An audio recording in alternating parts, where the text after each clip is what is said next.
السلام علیکم۔ اعوذ باللہ من الشیطان الرجیم، بسم اللہ الرحمن الرحیم۔ دوسرا باب، قرآن مجید کی مخصوص دعائیں۔ یوں تو قرآن مجید مکمل شفا و رحمت ہے اور اس کے ایک ایک حرف کی تلاوت پر 10 نیکیاں ملتی ہیں۔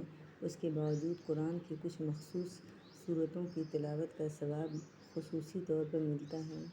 مثلاً سورہ فاتحہ کی فضیلت۔ سورہ فاتحہ کو ام القرآن، شفا، الکافیہ وغیرہ بھی کہا جاتا ہے۔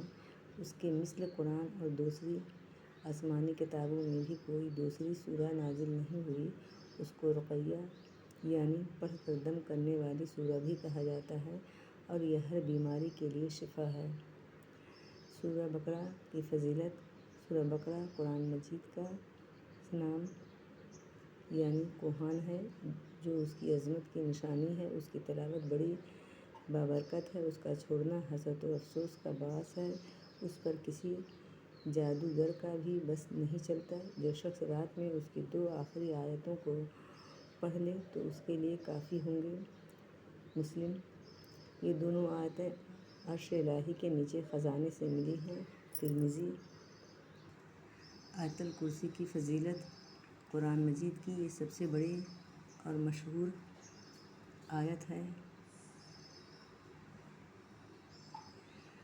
رات کو سوتے وقت پڑھنے سے شیطان قریب نہیں آتا اور اللہ کی طرف سے اس کی نگہبانی کی جاتی ہے۔ اس کی تلاوت سے رنج و غم دور ہو جاتا ہے، روزی میں برکت ہوتی ہے۔ ہر نماز کے بعد پڑھنے والے کو جنت کی بشارت دی گئی ہے۔ سورہ کہف کی فضیلت۔ اس سورہ کی بابت حضرت صلی اللہ علیہ وسلم کا ارشاد ہے کہ جو شخص اس کو جمعہ کے دن پڑھے گا تو اس جمعہ سے دوسرے جمعہ تک کے لیے یہ سورہ اس کی روشنی ہوگی، اور جو اس کے شروع کی 10 آیتیں پڑھے گا وہ دجال کے فتنہ سے محفوظ ہوگا۔ سورہ یاسین کی فضیلت۔ سورہ یاسین قرآن کا دل ہے۔ جو شخص اللہ اور آخرت کے لیے اس کو پڑھے گا اس کی مغفرت ہوگی۔ سورہ یاسین ہر صبح پڑھنے کی ترغیب دی گئی ہے۔ سورہ ملک کی فضیلت۔ جو شخص اس سورہ کو ہر رات پڑھے گا عذاب قبر سے محفوظ رہے گا۔ حضرت صلی اللہ علیہ وسلم ہر شب کو الف لام میم سجدہ کے ساتھ ملا کر اس سورہ کو پڑھا کرتے تھے۔ سورہ واقعہ کی فضیلت۔ جو شخص اس کو ہر رات پڑھے گا کبھی اس کو فاقہ نہیں ہوگا، اور جو ہمیشہ اس کو پڑھتا رہے گا وہ کبھی محتاج نہ ہوگا۔ حضرت عبداللہ بن مسعود روز اس کو اپنی بچیوں کو سکھا کر ہمیشہ رات کو پڑھایا کرتے تھے۔